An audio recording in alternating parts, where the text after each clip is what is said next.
Fala galera, beleza?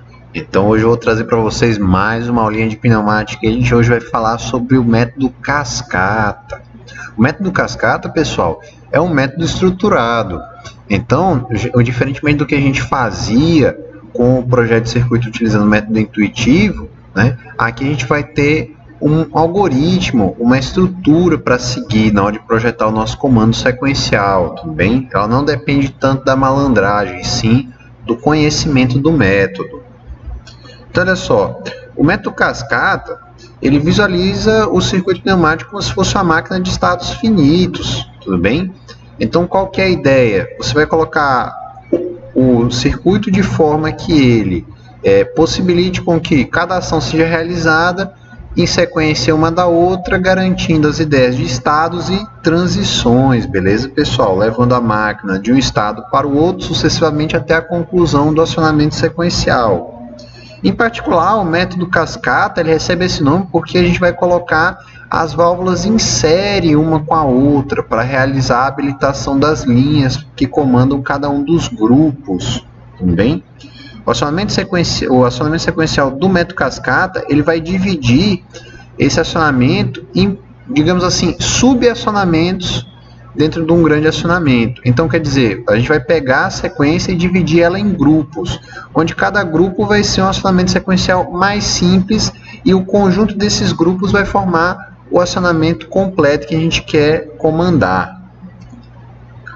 Então, o primeiro passo, pessoal, para realizar o método cascata é justamente fazer isso. A gente escreve a sequência que a gente vai fazer, por exemplo, A mais, B mais, B menos, A menos, e vai dividir essa sequência em grupos, tudo bem? E qual que é a regra para fazer essa divisão em grupos? Cada grupo ele não deve conter mais de uma corrência do mesmo atuador, né?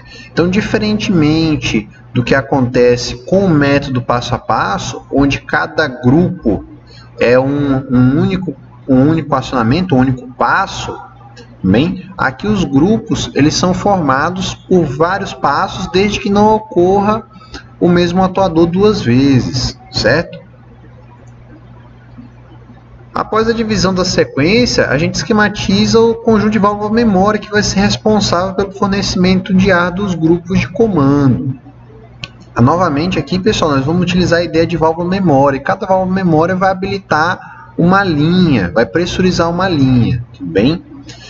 O número de válvulas vai ser calculado da seguinte forma, é o número de grupos menos 1. Então, se eu tenho apenas 2 grupos, vou utilizar somente uma válvula memória. 3 grupos, vou ter 2 válvulas. 4 grupos, 3 válvulas, e assim sucessivamente, beleza? Por quê, pessoal? Porque os 2 primeiros grupos, uma mesma válvula vai realizar o acionamento e o desacionamento. E para os grupos posteriores, eu vou adicionar uma válvula para cada um desses grupos, a partir do terceiro.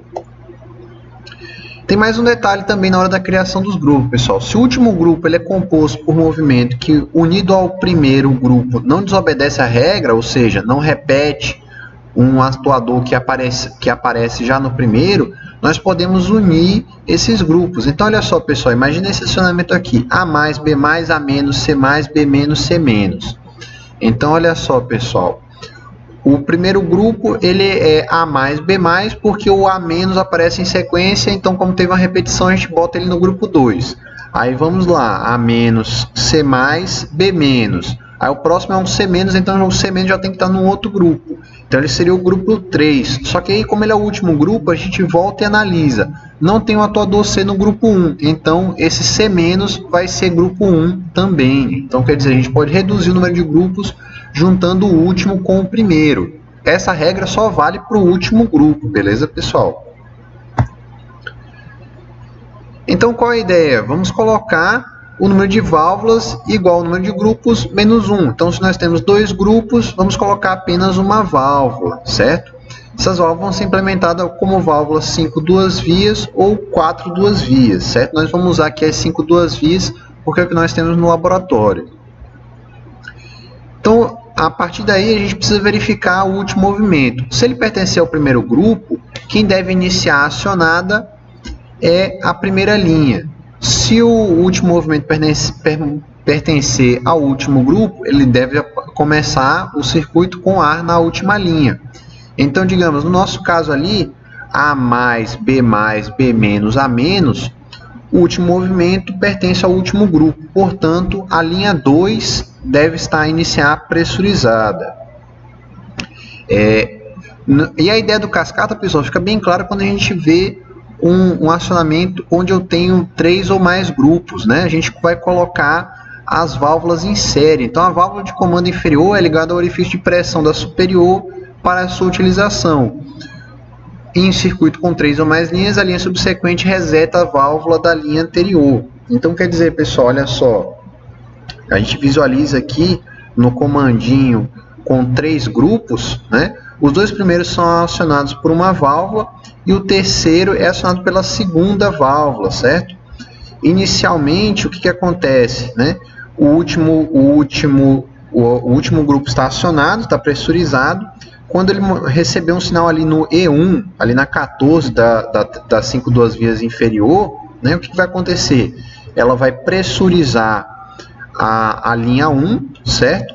E o que vai acontecer? A linha 3 vai deixar de estar pressurizada, vai pressurizar a linha 1. Quando for realizado o acionamento, todo o grupo, todos os atuadores que estão no grupo 1 forem acionados, algum deles vai acionar esse rolete E2. Esse rolete E2 vai fazer o que, pessoal? Vai movimentar essas 5 duas vias de cima, fazendo com que a linha 1 seja despressurizada e a linha 2 seja pressurizada. Então vai acontecer todos os movimentos relativos ao grupo 2 e, por fim, quando eles acabarem, o último atuador do grupo 2 vai pressionar um rolete E3, que vai pilotar ali o 12 da nossa válvula inferior, pressurizando então a nossa válvula 2, nosso grupo 3, certo? E percebam que a linha do 3, ela reseta, né? Ela está ligada ali com 14 das 5 duas vias de cima e reseta essa nossa válvula memória anterior, tudo bem? E aí vai realizar todo o acionamento relativo ao grupo 3, pessoal. E aí a máquina vai finalizar o seu funcionamento, tudo bem? Podendo ser novamente acionada quando o botão E1, ou enfim, o sinal E1 for comandado ali na nossa válvula, certo? Para circuitos maiores a ideia é a mesma, né? A gente vai cascateando, vai colocando em série mais válvulas memórias e cada válvula a partir da terceira é responsável por comandar uma linha anterior ou habilitar uma linha individual. Então, no método cascata, pessoal, o primeiro movimento de cada grupo ele vai ser ligado diretamente na linha daquele grupo. Então, olha só, no grupo 1, o nosso primeiro movimento é A1 mais, né? 1A mais.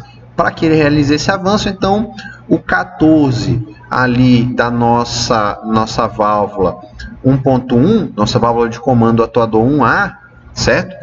Ela vai ser pilotada diretamente no nosso grupo 1.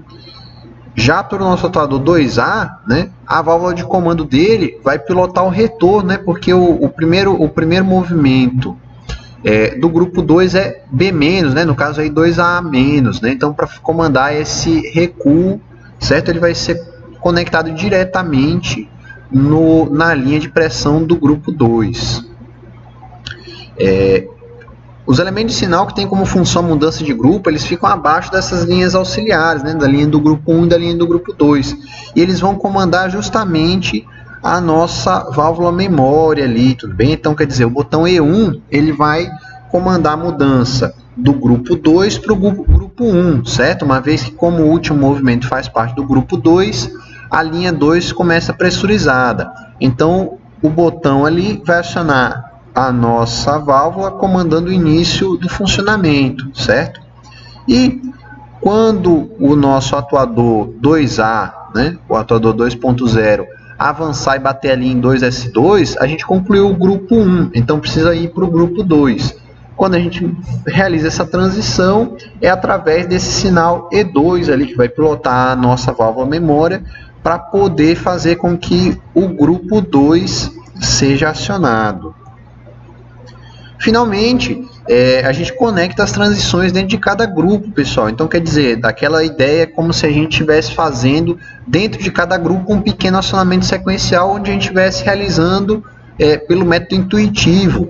Então, ali dentro, olha só, depois que o atuador 1A avança, a gente tem que comandar o atuador 2A avançar. São os dois movimentos do primeiro grupo. Então, quando o atuador 1A bater em um S2, esse rolete, também alimentado ali pela linha de pressão do grupo 1, vai fazer com que o atuador 2A também avance. No grupo 2, assim que o 2A recua, o que é necessário fazer?